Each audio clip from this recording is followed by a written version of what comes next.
This week we have a double parsha. Right, Leah? What are the two parshas? They're gonna run for the hills. That was 2 weeks ago. Try again.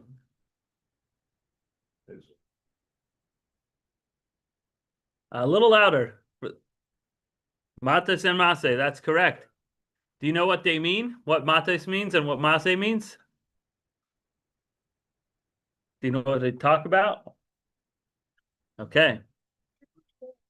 Okay. So matas means sticks or staffs, but it could also mean what the staffs represent, which is the tribes, right? Maseh means the travels or the journeys. So if you think about it, the word matos and the word maseh are opposites, because matos is a staff, something you stab in the ground, right? You stand firm on your staff. Maseh means traveling. So are you staying or you're going? Reminds me of the Israeli restaurant. The guy is like, you want your order to stay to go or not to stay to go? So Is that on here? Yeah. not here yet. Not- No. oh. The joke is not in there. No. Not the joke, the definition of the word. No. Verbal, Yeah. rabbinical. Yes, Leah. You have a question? Comment? Yoey. Orange juice. Okay, sorry. So it's kind of an oxymoron, but in a way, that's the Judaism in a nutshell.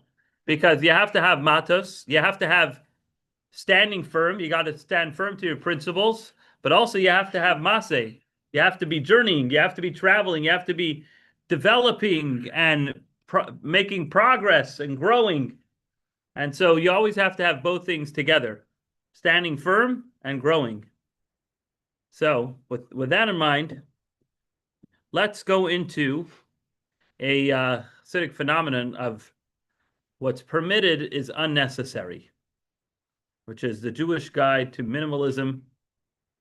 And let's see that. So in this week's Torah reading, the Torah teaches about vows. Okay. Person who vows to refrain from eating a particular food or from doing a certain act is obligated to keep his word. So can kosher meat be not kosher? Yes, if you make a vow to not eat meat, then all meat that you eat is not kosher because you're violating your vow, right? Not kosher. What wine could become not kosher too. A lot of things can become not kosher. So let's jump right in. Text 1. Abstaining from worldly pleasures. Go. Well, me. Jim. Oh. Moses spoke to the heads of the tribe of the Jewish people, saying, "This is the matter God has commanded. When a person makes a vow to God or makes an oath to prohibit themselves, they shall not violate their word. Whatever came out of their mouth, they shall do." Okay. So let's see what Rashi says on that. Keep going. A vow. By saying it shall be prohibited, Put it in just the like the garbage. sacrifice that I will not eat, or I will not do a certain thing. One might think that even if a person swears to eat flesh of a carcass, we apply to them whatever came out of their mouth they shall do. Scripture therefore states to prohibit what is permitted, but not to permit what is prohibited. Right. You can say that I won't eat kosher meat, but you can't make a vow, I will eat pork. That has no meaning. Because a Jew cannot eat pork. It's not a matter of do you want to or is it a good idea to? You cannot. The same way you cannot jump onto a 40-story building. So you can't make a vow, I will jump onto a 40-story building. It's not humanly possible. So for a Jew, eating pork is not Jewishly possible. You just can't. Not you shouldn't. You cannot do that. So to make a vow about something you can't do, it's meaningless. To say I'm gonna go 7 days without eating or drinking at all. It's not humanly possible. You can't make such a vow. So what he's saying is you cannot permit by your own vow, by your own verbal declaration, you cannot permit that which is prohibited. But you could prohibit something that's permitted. Not saying you should, but you could if you want to. Now, read the last one. They shall not violate their word. This is similar to the Hebrew. They shall not profane their word, meaning they shall not treat their word as unholy. Right? Your word is holy. Your word is binding. Your word matters and must be kept to just like a mitzvah. Just like God says, observe the Sabbath, God says, observe the words that come out of your mouth. So it's holy. And by violating that, you're saying, it's not so holy. And every time I open my mouth, I put my foot in it. As long as you're not committing to do that and you're not making a verbal declaration that you will put your foot in your mouth. Naturally. Doesn't require a vow. You aren't permitted to do that, though. You know, I used to do that as a baby. It's gotten harder in recent years. Okay. Source 2. Let's see from Maimonides, Larry. When a person takes vows in order to improve their character traits and correct their conduct, such vows are considered both commendable and praiseworthy. Okay, so now we're going to the territory of, now that I know what a vow is and what cannot be a vow, is making vows a good practice? So here's where he's going to clarify that. For example, someone struggles with gluttony and they take a vow to abstain from meat for a week, a year or two. A person who is overly attached to wine makes a vow to refrain from drinking it for an extended period and never become intoxicated. Someone who is consumed by the pursuit of wealth or constantly seeks personal gain, speaking of wine, someone who is consumed by the pursuit of wealth or constantly seeks personal gain and makes a vow not to accept gifts or benefit from the people of a particular region. A person who is exceedingly proud of their appearance and takes a Nazirite vow. All of these are legitimate paths in the service of God. Concerning such vows and others like them, our sages said, vows are a safeguard for restraint. Right. So these are not bad things to do. Right. It's a good thing to balance yourself out if you realize that you're imbalanced in a particular behavior. Even though such practices are a form of divine service, a person should not make a habit of taking vows of self-denial or become accustomed to them. Instead, they should refrain from things that are appropriate to avoid without making a vow. Okay. So you can if somebody's an alcoholic, because that's kind of one of the examples he gave, you could go dry, right? But going dry doesn't mean to have to make a vow to go dry. You can just stop drinking. Go Canada dry. You can go Canada dry. And by the way, that's alcohol free. Unless you make like a gin and tonic or something out of it. 60s. I don't know why, but there's Canada dry. Yeah. It's some stupid commercial. Well, whatever commercial it was, it worked because the brand is still around today. So let's see what the Rebbe says about this. Joe. Purpose of vows is expressed. Mission. Quote, vows are a safeguard for self-restraint, unquote. In other words, vows can help ensure that a person practices self-restraint. By voluntarily forbidding themselves things that are otherwise permitted, a person develops the quality of restraint, which reflects the broader ideal of, quote, sanctify yourself even when it is permitted. Unquote. Striving for holiness even in areas that the Torah allows. Okay. So it seems like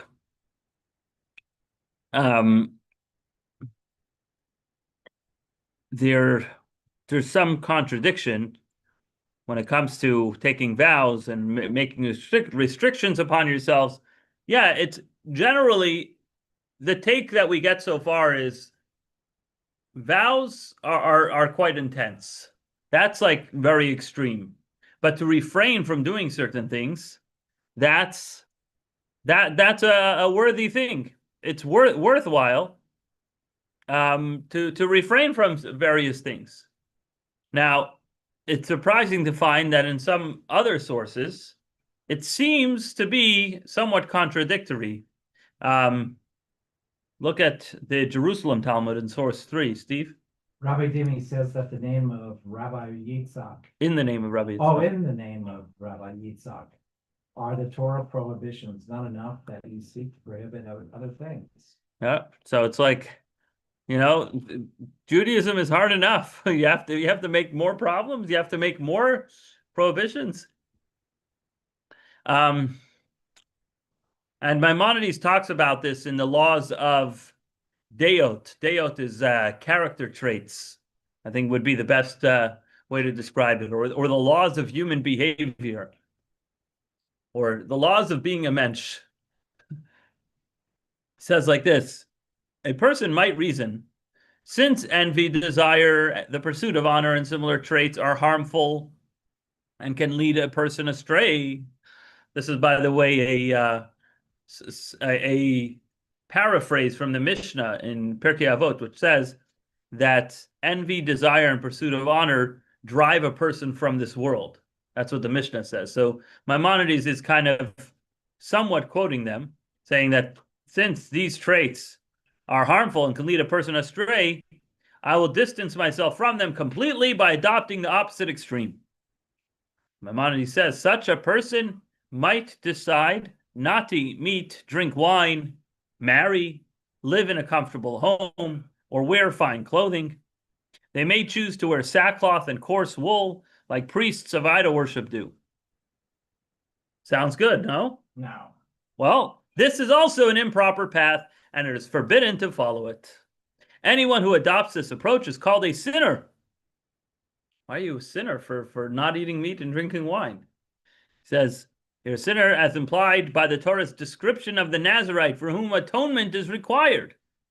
The sages explained if a Nazirite who abstains only from wine requires atonement, how much more so someone who deprives themselves of many permissible things. So what the Rambam is saying here is that in Parshas Naso, which we read about a month and a half, 2 months ago in the Torah, it says the entire procedure of the Nazirite, and then it says towards the end that once he's done his Nazirite period, he shall cut his hair, and he's free to drink wine.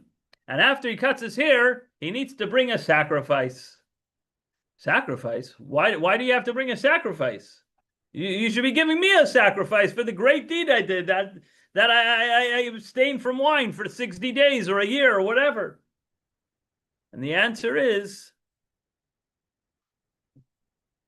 extra restrictions are not looked at necessarily favorably all the time. So the Torah says, "V'chiper alav me'asher chata al hanefesh," and the sacrifice will atone for him, saying that for being a Nazirite, you need atonement for having been a Nazirite. So on the one hand, it's a mitzvah, saying if you want, it's an opt-in mitzvah. It's not an obligatory mitzvah, but it is a mitzvah that you can do.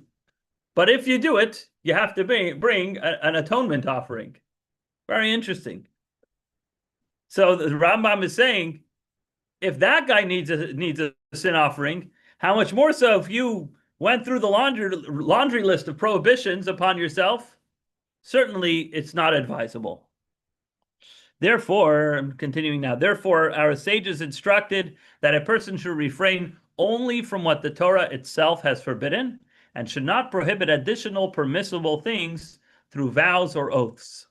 As they said, it is not enough. Is it not enough for you what the Torah has already forbidden, that you seek to forbid additional things for yourself? The same principle applies to those who fast excessively. This is not considered the proper path, for our sages discouraged a person from afflicting themselves through constant fasting. Regarding all such forms of excessive self-denial, Solomon warned, do not be overly righteous and do not be excessively wise. Why should you destroy yourself? Okay? So basically, don't be an extremist. Just follow the law. That's it. Simple. All right, let's see text 5 and what that's going to bring. Jim. Rabbi Cheskia said in the name of Rav, a person will eventually be called to account for all that they saw with their eyes and did not eat. Rabbi Eleazar took this to heart and would save up small coins so he could eat of every new thing once a year. Basically, he went on the seafood diet. Any food that you see, you're supposed to eat. Right. Kosher seafood diet. Yes, of course, kosher seafood. Once No. I mean, I don't know why any non-kosher food would be presented to him. I'm sure he lived in a Jewish enclave in Jerusalem, Yeah, and so there was no shellfish or yeah. pork being offered. Yeah. It's interesting. A more contemporary story. I believe it was told about Rabbi Gershon Mendel Gorelik, but I might be off and the person who it happened to. But the lesson is still the same. Gershon Mendel Gorelik was a chassid who did not indulge in physical pleasures, and at times it meant that he wasn't even getting the basic nutrition he needed. And his wife complained to the Rebbe, saying, my husband's not eating. He's claiming that to be like a righteous act. And the Rebbe told him, and the premise was, there's a Hasidic adage of a Hasidic concept of iskafia, to break your animal soul. If your animal soul wants something, then deprive it deliberately of the thing it wants. So, if you're too infatuated about a piece of food, then hold yourself back from it. So Gershon Mendel would practice this. He wasn't into his food, but the problem is he wasn't eating enough. So the Rebbe told him, for you, iskafia is to finish all the food that's put on your plate. And from then on, he became a scraper. He would make sure that nothing was left on his plate. But let's explore this a little more, this concept of restrictions or things like that. Let's see when restraint is not necessary, Larry. the Rebbe. At the same time, the Jerusalem Talmud teaches, it is enough for you what the Torah has already forbidden. This guidance, however, applies only to someone who lives as God made man upright, someone who conducts himself as a person ought to. Such a person does not need to abstain from permitted things. On the contrary, they should not do so. They are obligated to engage in the physical world to elevate it. Mm-hmm. Go on. Keep going. Absorbing materialism. But when a person lives in the way described by the continuation of the above verse, they sought out many schemes, constantly finding ways to immerse themselves in worldly pursuits. This situation is different. Instead of serving as a vehicle of godliness, they take pleasure in material things for their own sake. In that case, using physical things will not elevate them. Quite the opposite. The craving and enjoyment they derive from food and other physical pleasures will lower them spiritually, and will also prevent those physical things from being elevated. For such a person, vows and deliberate self-restraint become necessary. Basically, it's a matter of who's in control, right? If you're in control, then you could control the food you eat. But if the food is controlling you, you have to grab back the reins and say, no, I'm in charge, and I decide what's a worthwhile pursuit. And if the food is controlling my life, maybe it's time to take back control, right? You're in the So- store. You're on the chocolate aisle. And you should not be there. Well, it depends who. Saventa Humeret. Depends who we're talking about, where we're talking about. Talking about me. No, but the person, a lot of people that apply would apply. Yeah. Jim just said that for a lot of people, it's like, they should not be there, but they're there. An alcoholic should not be in Should not be in Bevmo. the alcohol aisle. Yeah. Well, I hear they sell some bobbleheads in Bevmo too. You know, he might be maybe he's just going there to buy that, you know. Could be. You got bobbleheads there? I don't know. Bobblehead, yeah. Whatever, something at the checkout counter, you know. Maybe they sell reading glasses. Who knows? That non-alcoholic beer. Something like that. But yeah, you're right. An alcoholic should not be roaming around Bevmo. In fact, he should probably have a 100-meter restraining order from Bevmo, right? So it all depends on who we're talking about. If we're talking about a spiritually mature individual who approaches this physical world properly, then there's no need to withdraw from things that are permitted, that things that are allowed according to Shulchan Aruch, Code of Jewish Law. And on the contrary, if he's using them in the right way, then he's elevating those things for the right causes, right? If somebody is using YouTube to teach a Torah class, yeah, yours. There you go. That's my YouTube live feed over there in the background. Oh, so yeah. Hey, who was that guy? Well, there you go. So then you're doing it right. There's nothing wrong with YouTube if you're using it for the right things. But if we're talking about someone who's deeply attached to worldly desires, someone who finds it difficult to resist the chocolate in the chocolate aisle, not saying you, but just referring to your example, then guidance for such a person is very different. Better take a vow and abstain from those permissible things to which you may have become enslaved to. And so the vow serves as a way to discipline and protect yourself. And here in source 6, we come to the very, very famous Hasidic approach to life. This is foundational. Who should eat meat? Look at source 6. The Chassid, Rabbi Mordechai Haradoker. I was actually in the city of Garadok in Ukraine. Yeah. I think I met like 13 Jews around the dinner table there in the middle of the week. It was I mean, that was like practically like 100% of the Jews in that little town. But anyways, Rabbi Mordechai Haradoker related.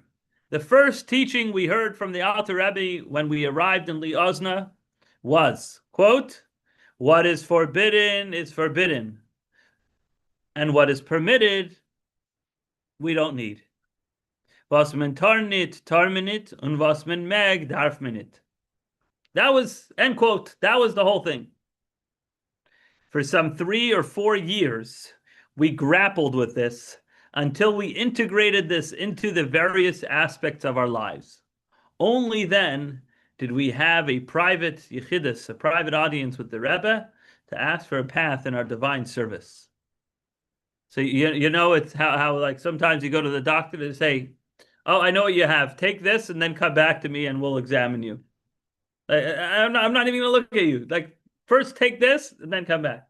So the Alter Rebbe basically told him, take this and then you can develop your spiritual growth further, right? What's forbidden is absolutely forbidden. And even that which is permitted, you don't have to have it. Right? Try to understand that and see how that applies in each of our own lives, right? Just think about today. You got up this morning, you went somewhere, you did something. It's like, okay, what's forbidden is forbidden. And did I try to push the envelope on things that are forbidden? Maybe yes, maybe no. Maybe I need to strengthen the what is forbidden part. But then, okay, maybe we got past that. And now I did other things today, and I'm like, was that necessary?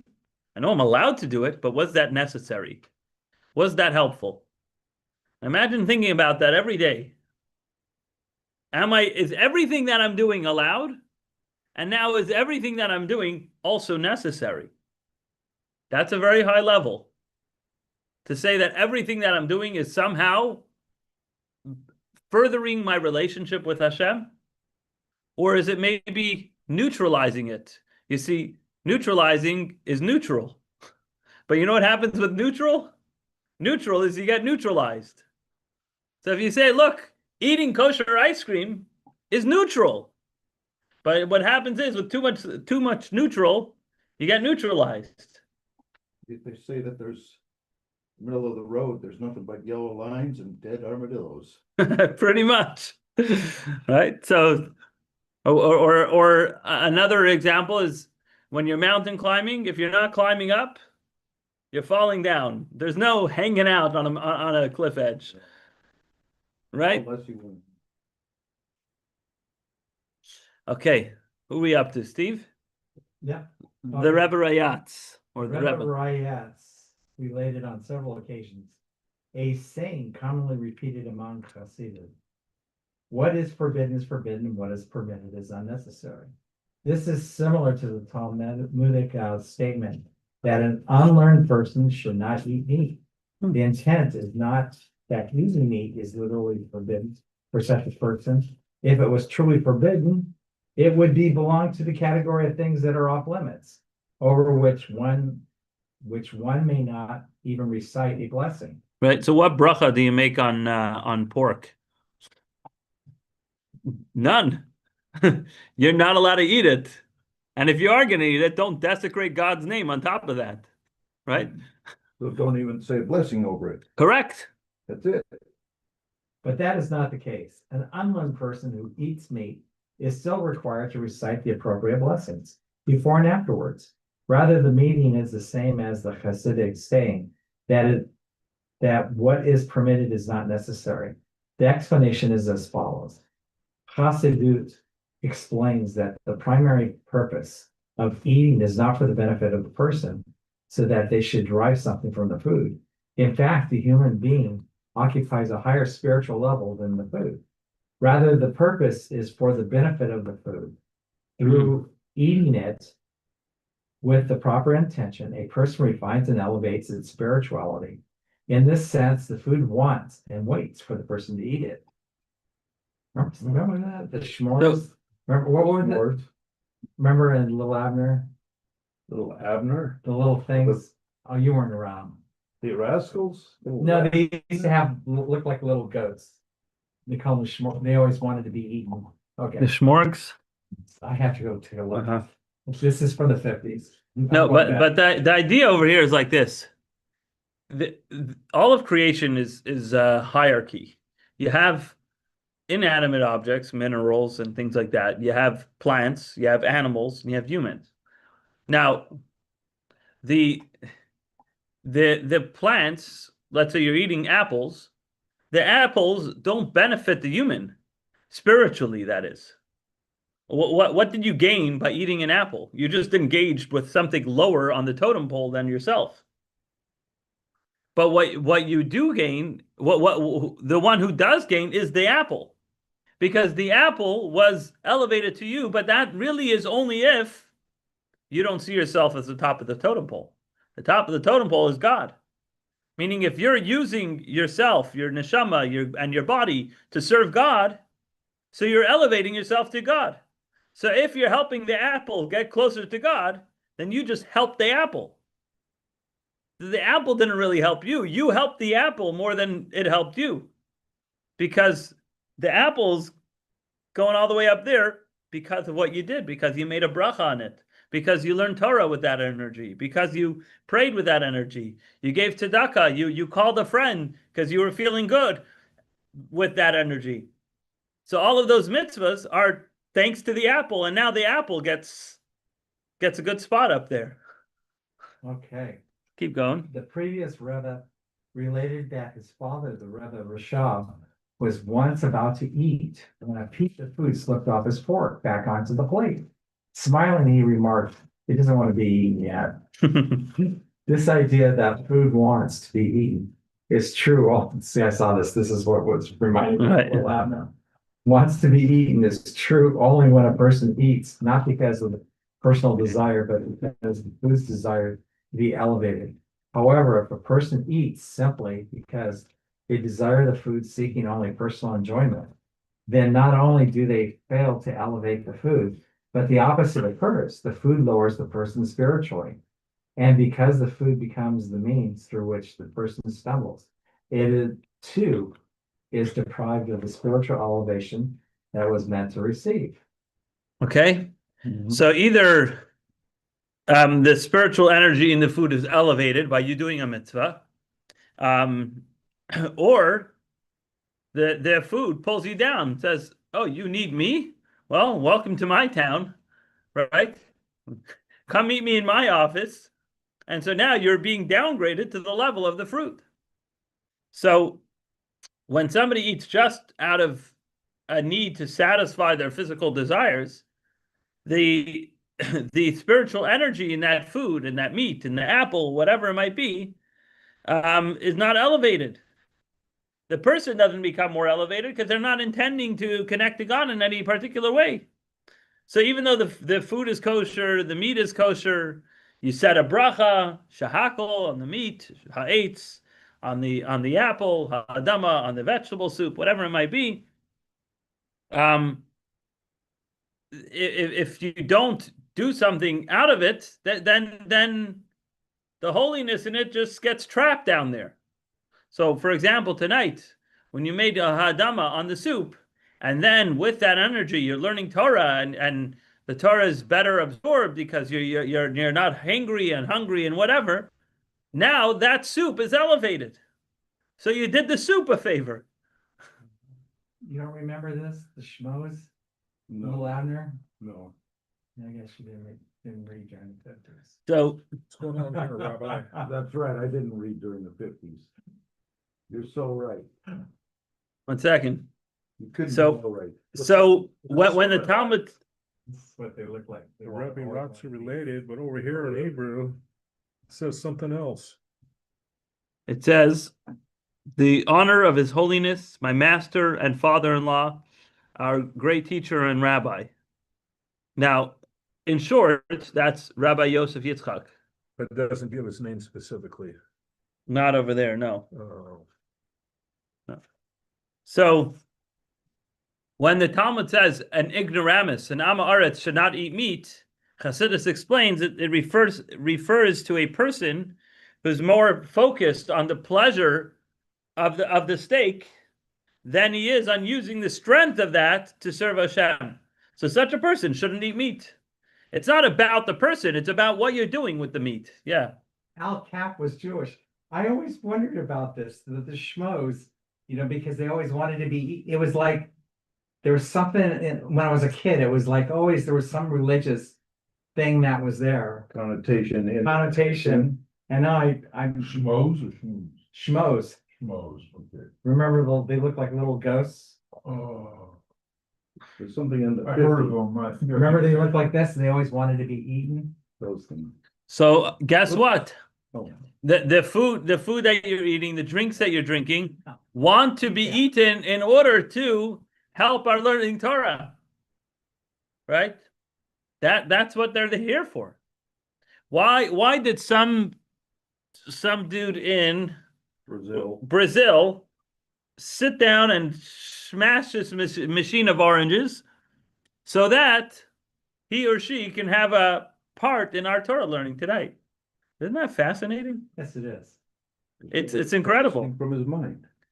I don't know if he had it in mind, but we can help him benefit without him knowing. Only the first thing on his mind was, I need to put food on my table for my family. Perhaps. I could put food on my family and then maybe we'll have a table. Or maybe he just hated oranges and he just wanted to beat Yes. the living daylights out of him. Wanted a paycheck. Get his anger out on the oranges. Who knows?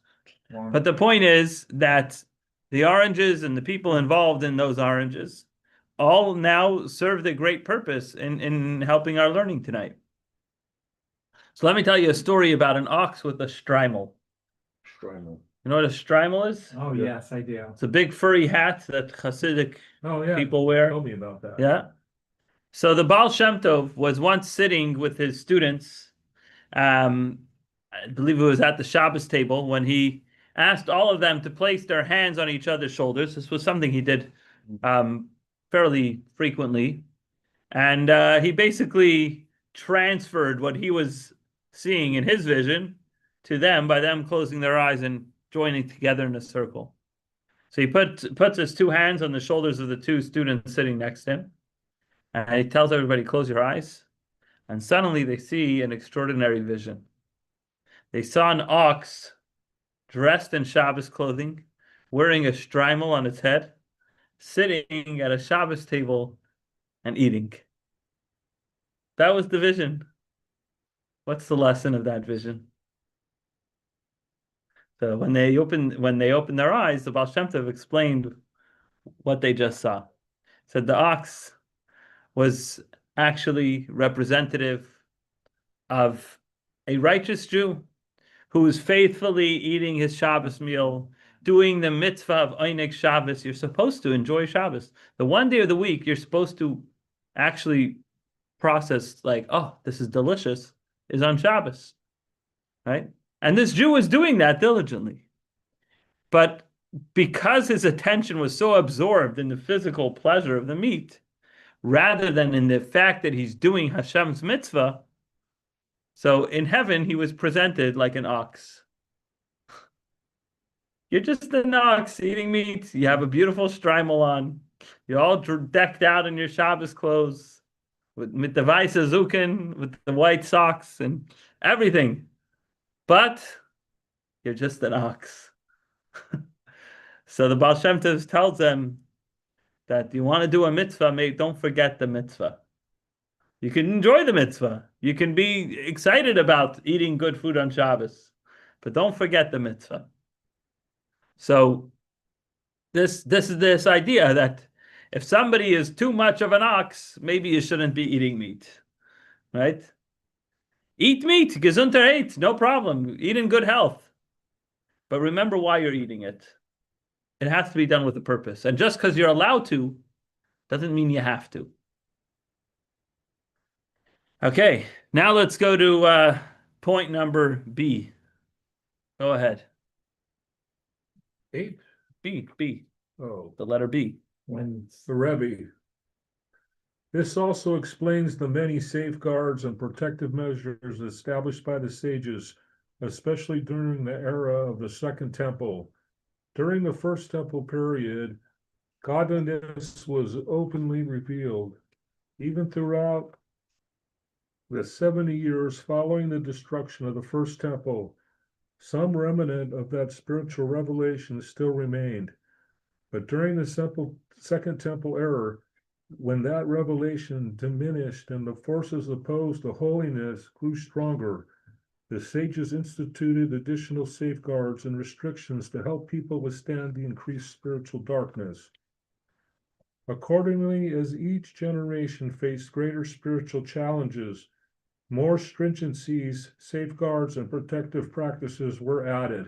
Okay, so what's going on here is basically a synopsis of how rabbinic prohibitions or rabbinic safeguards to Judaism have taken place. So, for example, the Torah prohibits writing on Shabbat. Okay, you're not allowed to write because it's one of the acts that were done in the tabernacle.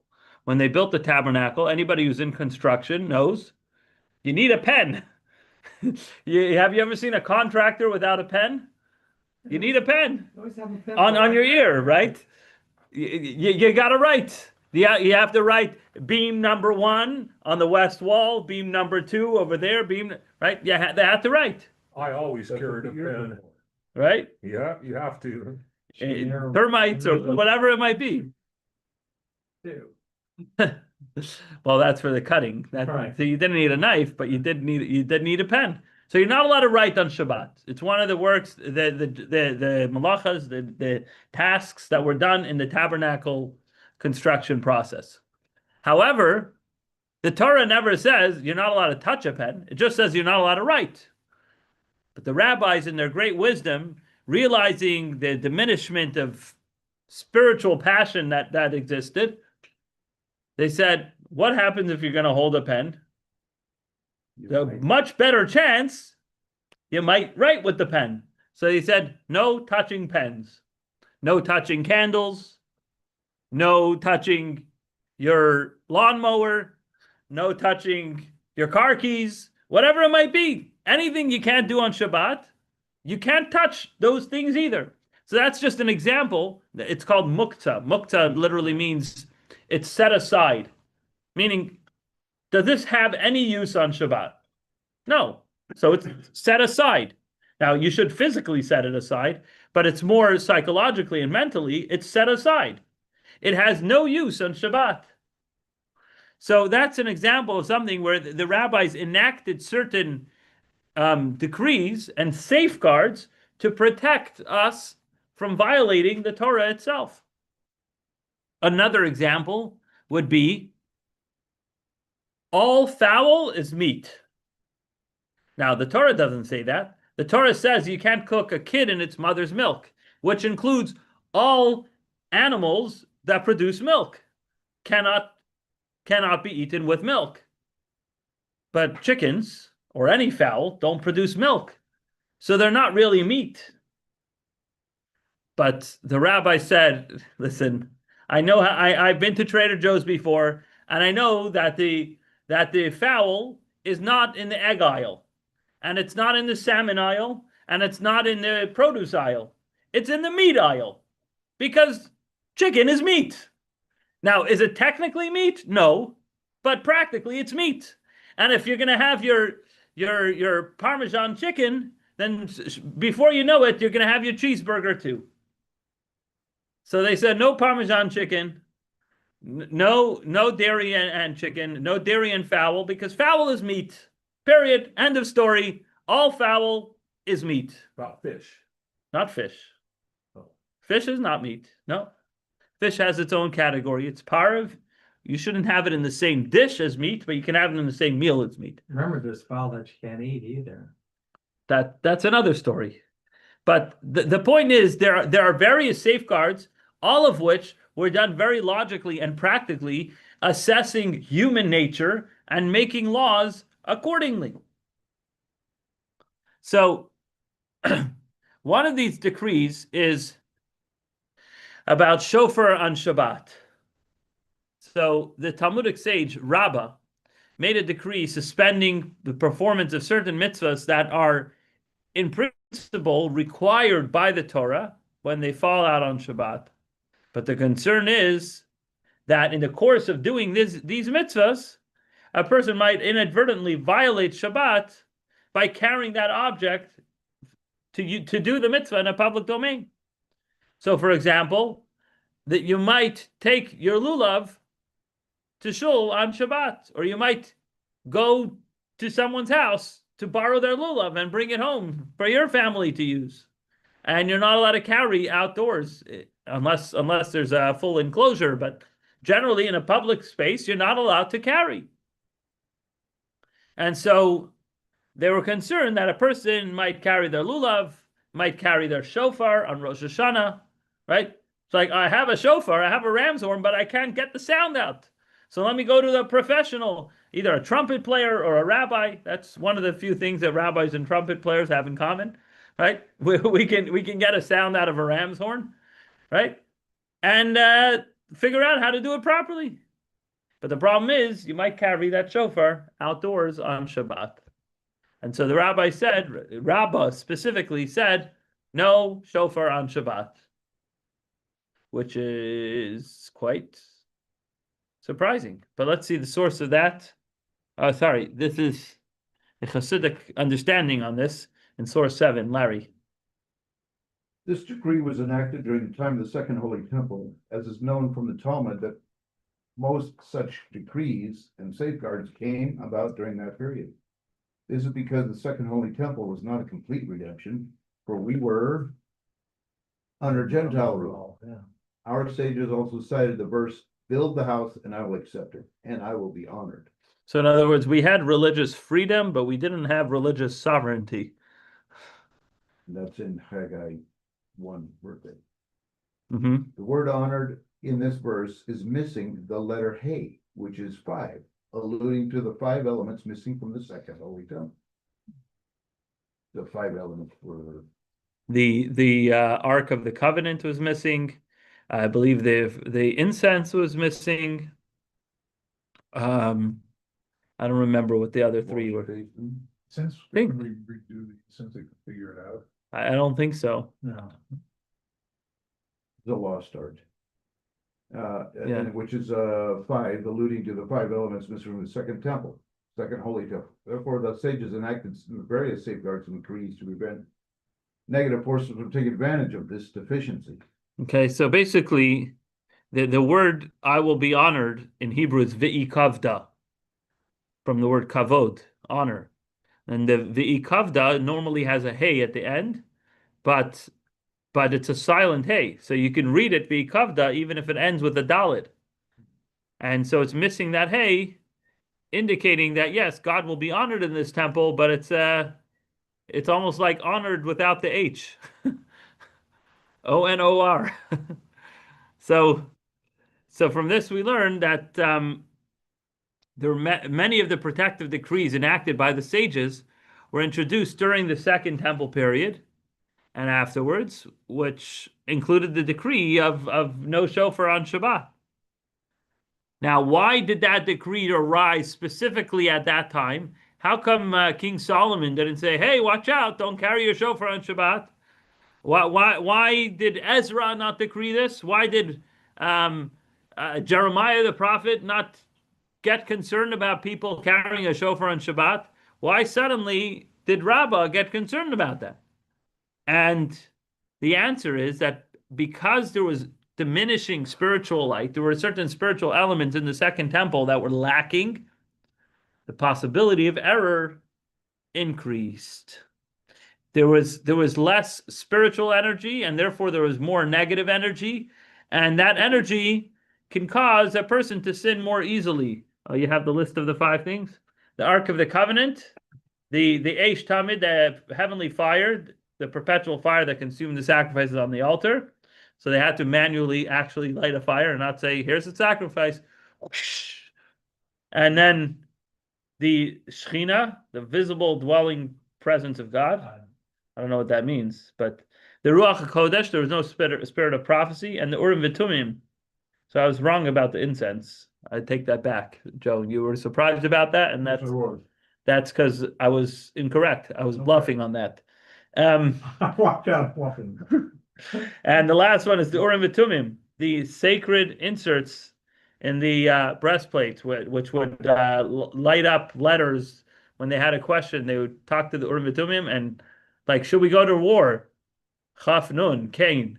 Yes, go to war. Should we go to war? Lamed Aleph. No. And it would light up letters answering certain questions. So those were some of the elements that were lacking in the Second Temple. Kind Okay, of sad. Yeah. okay, I had there was a thing that I always thought that was sort of strange about this, is basically during the first temple, Hmm. they used to eat pork. They had, because they would find pork jowls. They found little balls, little figurines and stuff like. And during the Second Temple, Well, you're saying this based on archaeological finds, right? but what proves that the Jews were eating it? Because there were Jewish settlements. That's why. But if they had figurines, they were worshiping other gods, so they could eat. And when you go through the prophets, they're talking about this in the first place.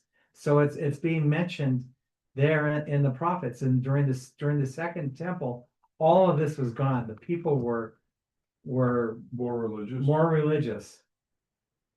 I just read Isaiah chapter 1 today. It was pretty horrific to say the least, and I've seen a lot of things. But after that, I read Deuteronomy chapter 6. Mhm. That showed God's blessings and where he's taking us. That was a good one. Right.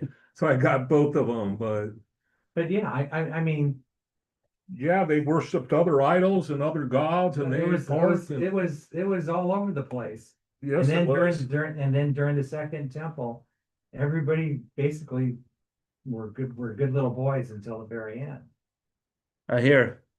That's an interesting correction there, and I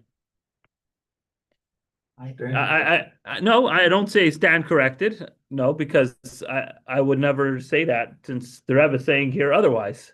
But it's a good question and food for thought. And I brought this up and it's Would be always like, elevating. Horowitz, Yeah. shut up. Yes, well, that kind of food is definitely elevating. Absolutely.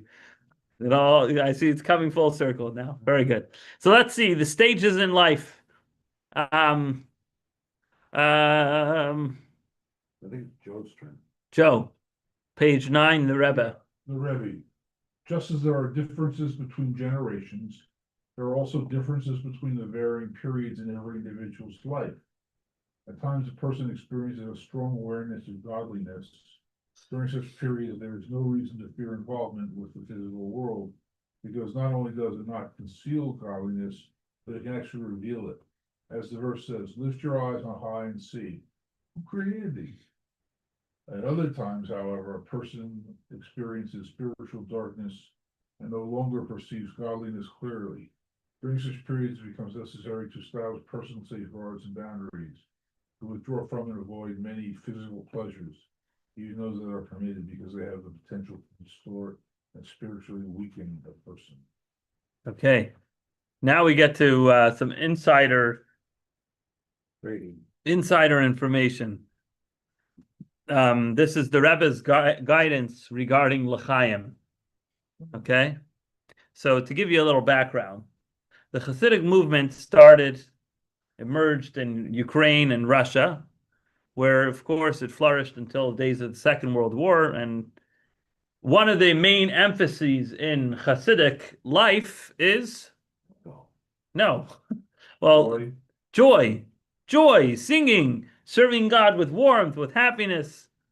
Now, it happens to be that those ideas combined with the locale and the time in which those ideas were being emphasized, saying l'chaim on a cup of alcohol was the social norm. It was a widely accepted custom. And Hasidim incorporated high quantities of imbibement as part of the way to serve God. And Hasidim would gather at Farbrengens. They would say l'chaim over a glass or two or three of wine, of vodka, and they would sing, they would dance, they would inspire each other, bless one another, hug each other, and it was really heartfelt sincerity. That's a mashka. And it says that sharing a drink with a friend brings people together. So another advantage is that when alcohol comes in, the secrets come out, and people's inhibitions and insecurities disappear, and it enabled open and honest conversations where people were able to. You know what? I think it's good because we're supposed to talk after this, so Right. this is a good preparation. Have a tequila, right? From the doors. Exactly. And what that did was people were able to be more uninhibited in the way they spoke to each other. And also people were able to receive, feedback as needed. We're getting too focused on the imbibement versus the brotherhood. We have to focus on listening to the message. The purpose of the l'chaim is that we should absorb the messages better. But if we're not getting the messages, what's the point of the l'chaim? He's got one. So Pointless. We gotta have a pointless there. let's say l'chaim. No more than 4 l'chaim. In 1963, dun dun dun dun. Big year. All that changed. The Rebbe announced that from that point forward, Hasidim who are under the age of 40 should not drink l'chaim in any significant quantities. They're limited to no more than 4 l'chaim cups, like 4 1-ounce cups. Before or after What? the age of 40? Up until the age of 40, you're not allowed to have more than a half a cup. After Total. that, okay. And then after you're 40, your liver's gone anyway. So Exactly. It's all shot. At that point, your doctor's telling you to watch out. But until then, the Rebbe tells you you can't have more than a half a cup. You can't have more than 4 ounces of alcohol, of hard alcohol. Now, even though those who are over 40 were not necessarily restricted, the Rebbe said, let's keep it in moderation. And the Rebbe said, why suddenly am I making this decree? He said it's because of the spiritual decline in Yeridas Hadaris. It reflects the generations. In our time, because of the increased materialism in the world,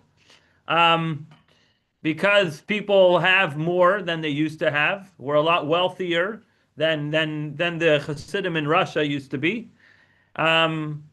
So drinking is more likely to lead to harmful consequences. In the Hasidim in Russia, I guarantee you, most of them did not own a car, right? For one, right? Number two, none of them were drunk texting their ex-girlfriend. Okay? And on and on and on, right? The negative consequences of drinking alcohol was a lot more restrained. But in today's day and age, the ramifications of alcohol abuse it can be a lot greater, and therefore greater restraint is necessary. However, the Rebbe said that doesn't mean we're doomed. We still have other great spiritual resources. Through the study of Hasidic discourses and learning the Rebbe Sichas, like we're doing tonight, you can achieve genuine spiritual inspiration and closeness with Hashem. And you don't have to rely on a cup of alcohol to make you feel spiritual. So let's see a letter over here that the Rebbe wrote. A lot of what we learn here on Wednesdays is talks that the Rebbe delivered orally. Sometimes he later edited it with his pen, but this is a letter that the Rebbe penned. Source 8, I think we're up to Steve. Okay, the words of our Rebbe's against the consumption of alcohol in general, with the exception of specific joyous occasions, and even this in moderation, are well known. Everybody has to know their own constitution, we the people. And it is possible that even a little will make them inebriated. This too, if forbidden for them. Is forbidden for them. Our Rebbe's have. By the way, over here, constitution doesn't mean a document. It means Yeah. what constitutes a lot of. I know, Okay. I'm just having fun. All right, got it. I can add some levity to this. Yes, absolutely. Our Rebbe's have demanded this for decades and over generations. Nowadays, this demand is even more valid and severe. We are called to spread the well springs of Hasidus, and we must therefore be extremely careful with anything that we could do to detract from this effort. In addition, today, we are in the era of the footsteps of the Mashiach, when the darkness of exile is great, the materialism of the body is felt stronger. Alcohol, even without reaching the point of drunkenness, can further empower our materialistic side and lead to many negative outcomes. Very, very interesting. And I wonder how this would apply to some of the more modern hippy-dippy substances that exist out there today that are becoming more and more popular. I'm They'll not. knock you flat on your butt. I'm going to tell you that. I'm just saying. I don't know. Beyond his constitution. I've never tried it. No. There's no constitution, it's a physical. We the people of the United States, right? Yeah, yeah. Go ahead. Anyways, what we see here is a decree that changes from one generation to the next. In previous generations, people may have needed and also had the maturity to say L'chaim in a healthy and a holy way without any negative consequences. However, the Rebbe says, first of all, you don't need the L'chaim as much as you did once upon a time. But at the same time, the negative consequences of too much L'chaim can be quite severe. So better to stay off the alcohol and avoid it altogether, certainly any excessive amount. Now, I need my L'chaim. you need your L'chaim? of teasing. Well, then you probably shouldn't have it. I need the behind, but not the booze. Right. But then Purim comes around and you're encouraged to be inebriated. Even then, many years, I'd say most years, the Rebbe actually said the decree is in full effect, and only those over 40 can partake in Can't that. be inebriated. Yes, That's because kids. would there were select slap occasions, They'd shoot the rabbi in the rear end with a bow and arrow. And they wanted to put a stop to that. and you see, now it correlates. 1963. How old were you then? Yeah. Yeah. You were one of them. Now it all makes sense. This little troublemaker. Anyways, so the point is, everything has to be judged objectively and subjectively. There are things that objectively are parav. They're neither here nor there. And you can use it for good, you can use it for bad. Then there's things that subjectively we know that even though it could be used for good, the bottom line is, push comes to shove, is it's being abused. And we have to put a stop to certain things. Right? So is alcohol bad? Depends. In moderation, for the right people, if you have the right constitution, then you can handle it and it could be a benefit. But the reality on the ground was showing that it was being more of a detriment than a benefit, and so something had to be done about that. Now, that's not generally the Chabad approach to things that emerge in the world that are beneficial, right? We know that the Rebbe was a big proponent of utilizing radio and television for good things. The first Torah class on the radio, I believe, was Rabbi Yossel Weinberg teaching Tanya on the radio every Saturday night. And the Rebbe would review his notes. I'm not sure if the Rebbe even tuned in sometimes to listen to him giving the class on the radio, because the Rebbe was fascinated with the idea that we can take radio waves, which are physical waves, and literally imbue Torah teachings into the waves of the air around us, of the space around us. That's a few months ago we covered something about how that fulfills a prophecy which talks about how even the air, the space will speak godliness, right? So teaching Torah on the radio is literally that. And the same with television. The Rebbe broadcasted his teachings, his talks on the television. At the same time, you walk into a classic Chabad home, you won't find a television. You might find the screen used for JLI, but there's no hookup to anything over there. It's just a monitor, right? Because what good do we have to watch television? To broadcast something on television, fine, right? Or in today's example, to teach a Torah class on YouTube is great. But to scroll through YouTube, most of the time, not so great. Most of the content on YouTube, 99.9% of the content on YouTube is not going to make you a better Jew. I'm not saying you shouldn't use YouTube, that is extreme, but because there is a lot of good things on YouTube. There is a lot of beneficial things. You can learn how to fix your car if it breaks down on your way to a Torah class. Right? So you might need that for certain things. Sew a button on your shirt. Sew a button on your shirt so you could be more modest and serve God modestly, which is wonderful. But the point is, when it came to radio and television, the Rebbe said, let's use it out to the best. When it came to alcohol, the Rebbe was like, canceled. So it depends what we're talking about. And it goes back to what we're saying in general. If a person is a wise person, he could eat meat. If a person's an ignoramus, he shouldn't eat meat. Meaning, if you're wise and you're eating the meat for the purpose of God, then eat the meat.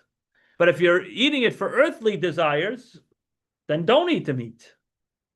So if you're using the alcohol to serve God, even then, in moderation. But if you're using it just because you're depressed and you're trying to escape from your depression and and not deal with your issues, then obviously that's not good. All right, let's see the mitzvah before bar mitzvah. I'm gonna read the rest because we're running out of time. The Rebbe says like this: there's a unique feature of the mitzvah of vows that distinguishes it from all the other mitzvahs of the Torah. The obligation to observe the Torah's commandments begins at the age of 13 for a boy, whereas the laws of vows already apply to a child who has reached the age of 12 and has sufficient maturity to understand the significance of a vow. According to several halachic authorities, the obligation at this age is of a biblical level. So it's called a mufla hasamuch leish, someone who's close to being a man. Or for a girl, it's a year before her bat mitzvah. So that means that my daughter, who's going to be bat mitzvah at the end of next summer, already at the end of this summer, when she turns 11, she's obligated to keep any vow she makes. Normally we say, okay, a child is a child, and they can say whatever they want. It's not. It doesn't have any legal weight to it. But once they turn 11 for a girl or 12 for a boy, they're obligated. And some say it's a biblical level of obligation to keep whatever they say they're going to do.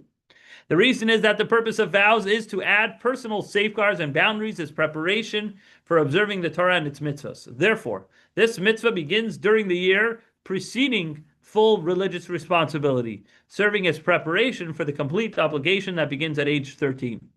This also teaches an important lesson. Before a person assumes responsibility for observing all the mitzvot, there should first be a period of preparation in which they learn to go beyond the Torah's minimum requirements by adding appropriate safeguards and exercising self-restraint.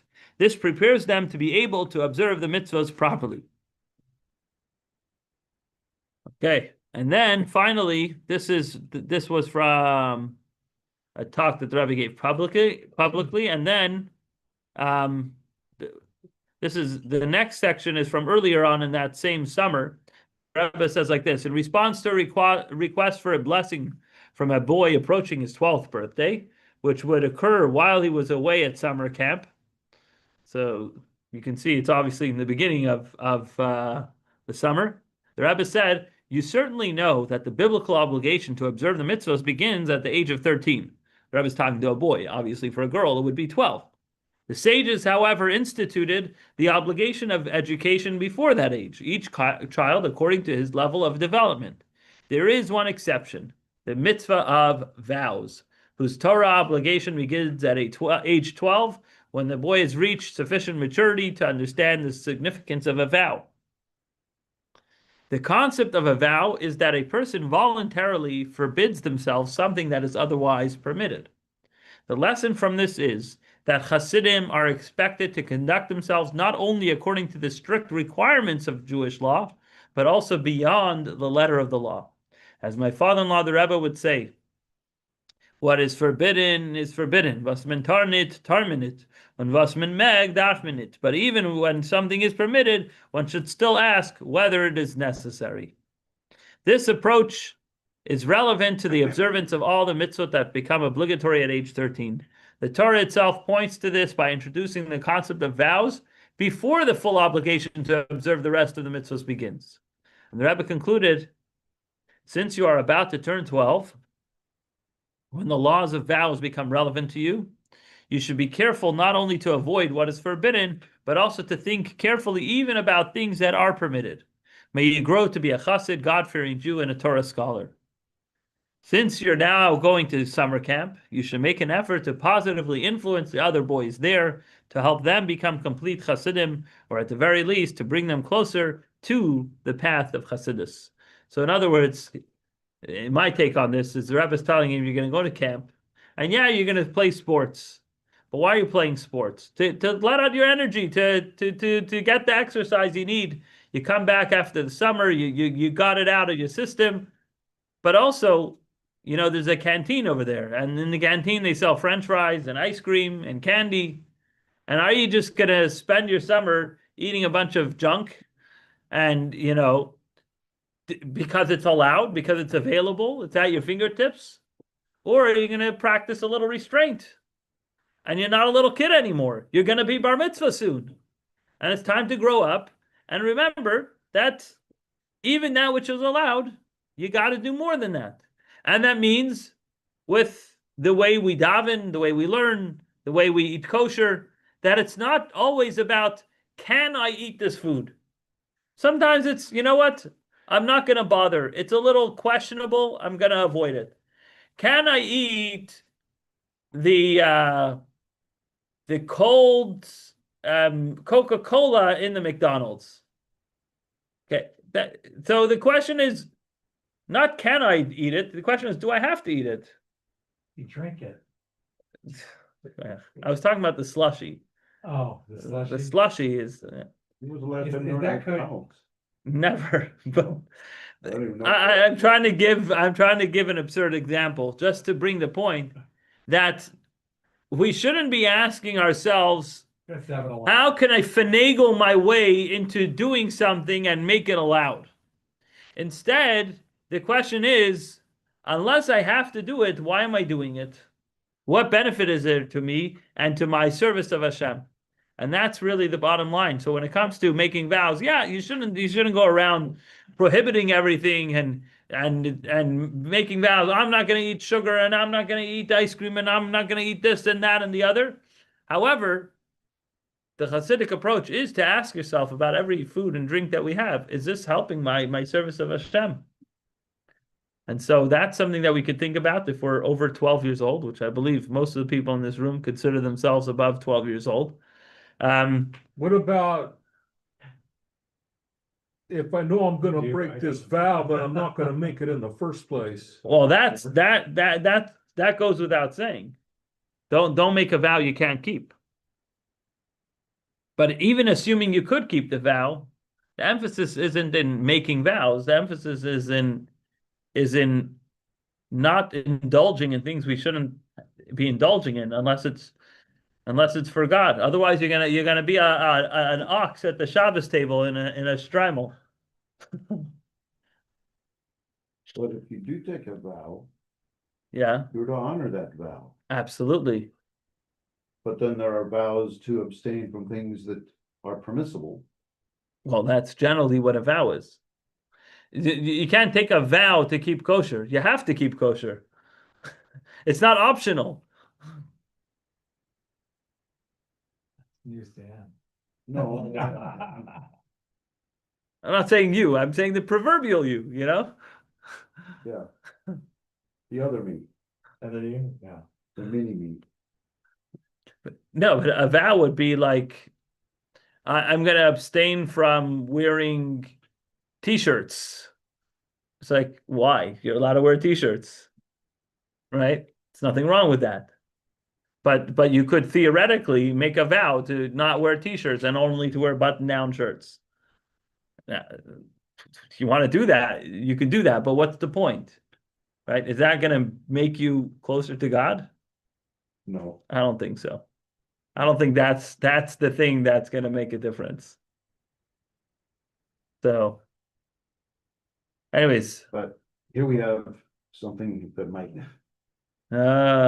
we just spoke against this. What are we supposed to do?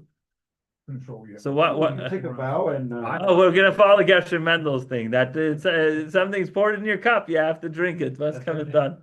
Okay, l'chaim. We shouldn't waste Hashem's food, okay, I'll and take so l'chaim. We should all do better to connect to Hashem.